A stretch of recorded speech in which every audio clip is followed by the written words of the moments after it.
These challenges, in our opinion, seem to have overwhelmed our security institutions. The governors are supposed to be the state security officers of their state. There is need for us to at least engage the traditional rulers. We need to do something about our porous borders. We have to own it from the unit level to the ward level to the local government to state. Mr. President, the importance of today for us is for us to take action. Those in favor say aye. Those against say nay. The ayes have it.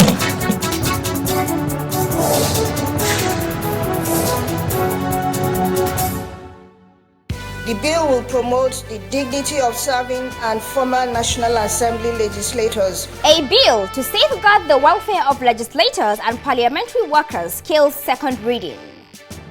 When the two arms of government come together, working together, partnering and synergizing to ensure that services are provided for citizens, government delivers services better. And Senate President speaks on the need for cordial relationship between the legislature and the executive. Welcome to Inside the Senate. I am Hussaina Amina Aboki. An induction course for the incoming legislators of the 10th National Assembly commenced on Monday the 8th of May and is built to end on Thursday the 25th of May 2023. The incoming lawmakers were also hosted to a welcome dinner, details of which we shall be bringing your way in the course of the program. We shall also bring you reports of plenary in the week under review. These reports form our package today. Stay tuned for the full package after the break.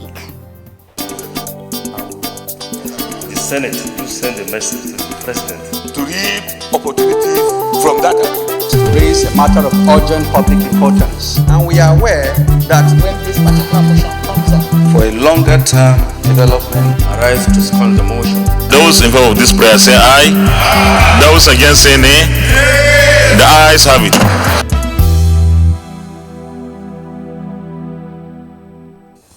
Thanks for staying tuned.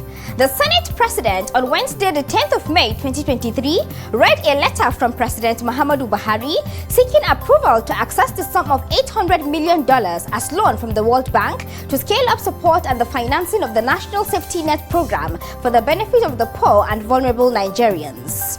Please accept the Distinguished Senate President the assurances of my highest regard. Signed, yours sincerely, Muhammadu Buhari. The request is built for legislative consideration. Several bills were presented for second reading in the week under review, with one of them being the ICPC Act Amendment Bill 2023, sponsored by Senator Sadiq Suleiman Umar. the amendments seek to address the identified challenges that would enable the Commission perform better and bring activities to present-day realities. The key performance indicators such as, for example, low levels of convictions, limited capacity in asset recovery and management, scope of prevention, among others, including the redefinition of the term public officer. The first law was passed in the year 2000. We're aware of where the country was, and I think there was a rush in terms of getting the bill together because we are just coming out of the military, and the National Assembly was just established, and so the experiences were not very well there then, because some of what is being stated there are obvious deficiencies in laws. What I have observed over time in this climate is the contradictory roles that these anti-graft agencies are playing. Because sometimes you have 2-3 agencies inviting one particular person for the same purpose. So I think it is important for us to take a second look, Senate to take a second look at these anti-graft agencies of government. The bill scaled second reading and was referred to the Committee on Anti-Corruption to report back as soon as possible. The Parliamentary Welfare Program Establishment Bill 2023, sponsored by Senator Stella Odua, was also presented for second reading. She spoke on the objectives of the bill. The bill further seeks to implement measures for stabilization of former National Assembly legislators and to make them useful to the development of legislature in Nigeria and democracy as a whole. The bill will promote the dignity of serving and former National Assembly legislators who have in no little measure contributed to the development of society through lawmaking and the need to cater for the welfare of former National Assembly legislators. Interestingly, this is not placing a burden on the government, but rather tapping from the resources within existing parliamentarians so that as a parliamentarian you contribute to the formation of this process, knowing fully well that you might not be there forever. After second reading, the bill was referred to the Committee on Establishment to report back soonest. Agony and anguish of the people of the Benue South Senatorial Security District. matters were also brought up, with Senator Apomoro coming under personal explanation to report an attack on communities in Benue South Senatorial District by suspected herdsmen. Distinguished colleagues, between March 13th and April 21, 2023, so many indigents of the Benue South Senatorial District have been mauled down by suspected killer herdsmen, and hundreds of others have been displaced and have abandoned their ancestral homes and internally displaced persons camps.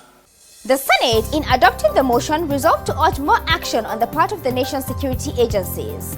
A 1-minute silence was observed in honor of the victims of the attack. May the souls of our departed compatriots rest in perfect peace. Amen. Our notebook segment is next. Stand by for our topic of the week.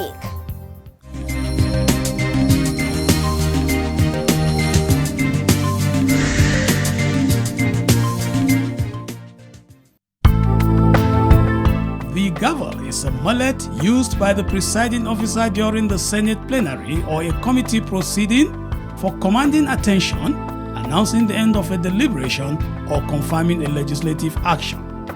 It is so important that it is used by all legislatures around the world. Welcome back from that break. Earlier on Tuesday, the 9th of May, the Senate was presented with the report of the Committee on Niger Delta on the 2021, 2022 and 2023 budgets of the Niger Delta Development Commission, NDDC. Let's take a report of this as well as other reports as compiled and presented from our studio. 485 billion. In a presentation, the Vice Chairman Senator BK Amos disclosed the budget figures as follows. 2021 total 485.7 billion naira. 2022 total 928 billion naira, as well as 2023 total 876 billion naira. He added that the budget, when passed, would elapse on the 31st of March 2023. He also gave some of the revenue resources for the budget. The revenue sources for the proposed budget are made up of the following. 1. Revenue brought forward is 35 billion 594 million 575,130,059 naira. Federal government contribution is 85 billion. However, some senators opposed the report, giving their reasons. We are receiving budget for 2021, 2022, and money has already been spent by NNDC on this. Even the 2023 budget, that is the budget proposal for this current year, is not the product. It's not the product. I'm talking of these chambers, these distinguished chambers. For 2023, I thought it's clean. But if you have issues like this in the debate for 2023, you can still raise it. And of course, if our colleagues here are convinced about the argument, then we do some surgery.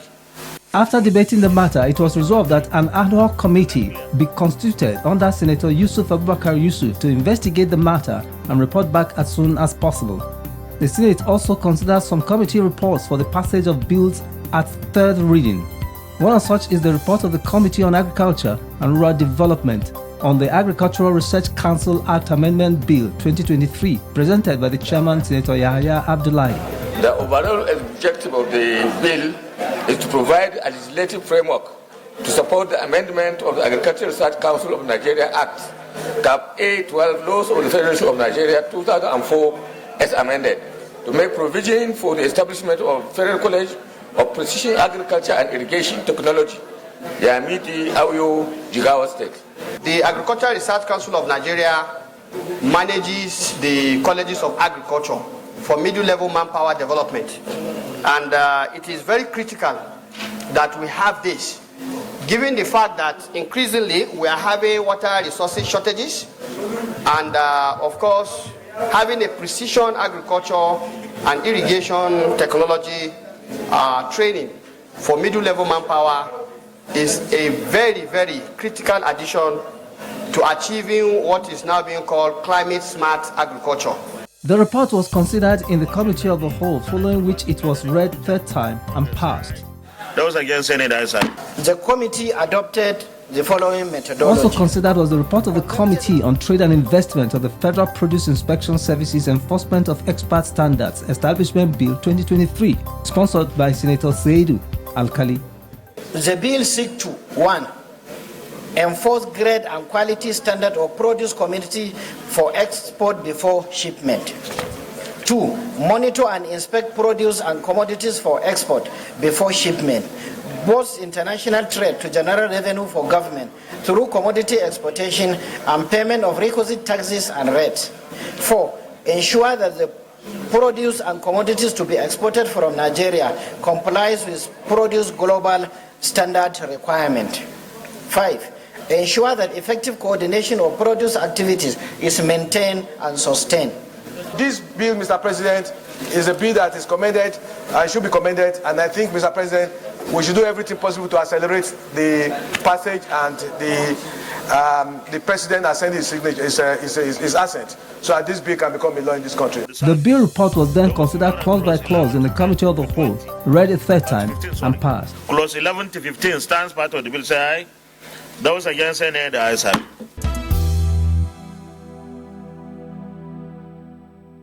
Welcome back. Senate President Ahmad Lawan says the achievement recorded by the 9th Senate is as a result of cordial legislative and executive partnership. He was speaking at a dinner party organized to welcome incoming legislators of the 10th Assembly. Let's take a report of that event as well as from the induction course being organized for the 10th Assembly lawmakers. Keep watching. As of July 2022, a total of 874 bills. In a keynote address at a dinner party to welcome incoming legislators of the 10th Assembly, the Senate President disclosed the achievement of the 9th Assembly to include the presentation of 874 bills as at July 2022, out of which 162 were passed and 104 assented to by the President. When the two arms of government come together, working together, partnering and synergizing to ensure that services are provided for citizens, government delivers services better, more efficient, and more effective. And we are a very good example. I charge you, in fact, I charge all of us to be purposeful, patriotic, and accountable to our constituents and our dear nation. We have built a lasting, flourishing, resourceful, and technical relationship with these institutions Also in the last 4 speaking, years. the Speaker of the House of Representatives advocated unity amongst the incoming legislators, the benefit of which he said was enjoyed by the 9th Assembly. Note that all the highlighted achievements have been achieved on a bipartisan basis through the efforts of legislators working together despite the membership in different political parties. As you enter the 10th Assembly, I urge you to remember that nothing of consequence is achieved by individual effort in Parliament. You will either rise together or fall alone. I hereby join all others in congratulating you all. The Chairman National Assembly Service Commission, on his part, promised to assist the new lawmakers in appointing qualified aides to help in the course of legislative duties. The National Assembly Service Commission is responsible for the appointment of qualified legislative aides to all of you at your instances. Guidelines for the appointments will be provided to all of you to guide you in the appointment of the legislative aides. We urge you to adhere strictly to the guidelines to ensure that qualified aides are appointed for you. In the course of the program, members-elect Also speaking, the clerk to the National Assembly, Alhaji Sani Magaji Tambuwal, called on the new lawmakers to educate their electorate on the proper place of the legislature as the pillar of democracy. This is because the legislature appears to be the most misunderstood branch of government. In the course of the program, members-elect will be exposed to the enormous resources available to lawmakers in our system. For instance, the main function of my office and directorate and department under my watch is to offer support services to the work of the legislature. The Director General of the Nigerian Institute of Legislative and Democratic Studies, NILS, Professor Abubakar Olanrewaju Suleiman, in his remark, observed that the 10th Assembly is going to be peopled by the highest number of first-timer legislators since 1999, devoid of sound legislative knowledge. He spoke on the consequence of these and how NILS will resolve this challenge. This high attrition rate infuses the legislature with no ideas and perspective on how to deal with Nigeria's multiple challenges in its democratic journey. On the reverse side, however, legislatures elected for the first time face a significant challenge of understanding legislative language, processes, and procedures. I'm glad to inform you, therefore, that the National Institute for Legislative and Democratic Studies (NILS) is the only statutory body established by law to provide all the support you need to effectively represent your constituents and translate your campaign promises and aspirations for your people into concrete government policies and legislations. This National Assembly will be one of the most diverse in Nigeria's history. In her remark, the acting British High Commissioner to Nigeria, Jill Atkinson, expressed delight at the long-standing and valued partnership between the Commission and the National Assembly. Since Nigeria's return to democratic rule in 1999, we have worked with our partners, such as the Policy Legal Advocacy Centre, PLAC, and constitutional and legislative reforms that reflect the aspiration of the Nigerian people. This includes recent passage of significant constitutional reform during the 9th Assembly. Thank you, ladies and gentlemen. I want to reiterate our commitment at the British High Commission to continue working with the National Assembly as a fundamental arm of Nigeria's democracy. Away from the welcome dinner to the induction course, the lawmakers in the 10th Assembly were subjected to training through paper presentation. The Director of Legal Services of the Nigerian Institute of Legislative and Democratic Studies, NILS, Dr. Shoaibu Danwanka, presented one such paper titled The Constitutional Powers of the Nigerian Legislature, where he spoke on the constitutional powers of the legislature over government finances. From Section 80, 81, 82, 83, 84, 85, 86, 87, 88, and 89 of the 1999 Constitution, National Assembly has been conferred with enormous powers to control public funds of the Federation. Anything that is in the Consolidated Revenue Fund, the authorization of expenditure from the fund, the authorization of expenditure in default of appropriation, the establishment of the Office of the Auditor General of the Federation, the power conferred on us to carry out a technical legislative activity that will require a committee of Senate or House to go to the field and watch and inspect and evaluate and examine and inquire and investigate what is done with the money appropriated by the National Assembly to these various MDS, which is technically called oversight, is contained under this section. There was a paper on the parliamentary immunity, privileges, and code of ethical conduct for legislators, presented by Professor Adetunji Ojo Ogunyemi from the Obafemi Awolowo University in Ile-Ife. The immunity he has is that he is protected from the legal liability that may arise from that. He is free to make every contribution on the floor of the House within the presence of the House without the fear that a lawsuit may follow suit. No fear out. And this is guaranteed by the Legislative House's Powers and Privileges Act. He also gave an insight on the position of the law on the relationship between the Senate and the House. The law is clear about the establishment of the National Assembly, 47, that it is composed of the Senate and the Rep, and that the two houses shall have joint powers. The two houses shall have joint powers. The Constitution of the Federal Republic is not interested in who is senior or who is junior. No. And that is why it makes concurrence with respect to the making of laws so important. There shall be joint leadership with respect to legislation in Nigeria. One, the reason is that the two houses and their houses, the two houses are representing two separate but nonetheless complementary aspects of the Nigerian nation. One, the Senate embodies the equality of the states of the Nigerian nation. That's first, and it represents it. Two, the House of Representatives embodies the Nigerian people and personalizes their sovereign will with respect to majority rule. Some of the senators-elect expressed their views on the induction.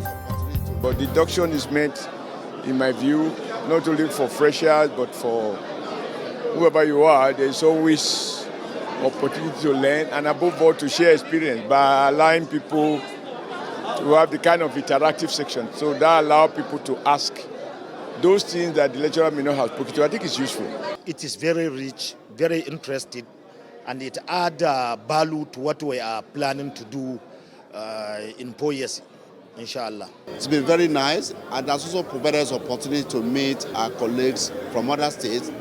And I think the fact that some members of some senators elect and some members of House of Representatives elect are together in this batch also means that the concurrence, the interaction that is required between the two chambers of the National Assembly has commenced.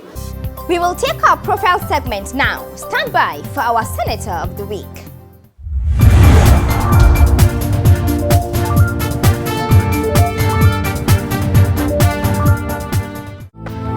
Senator Sahabi Alhaji represents Zamfara North Senatorial District.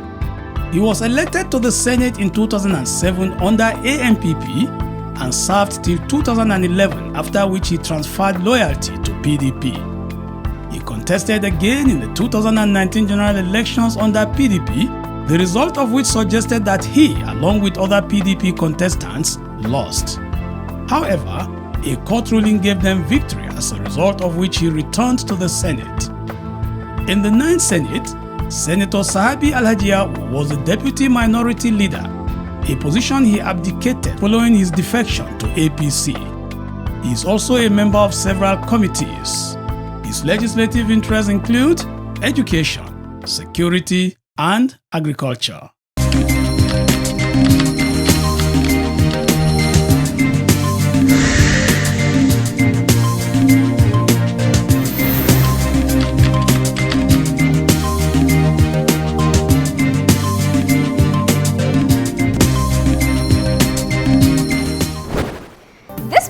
To the end of this edition of Inside the Senate. Join us next week for another edition, and thanks for watching.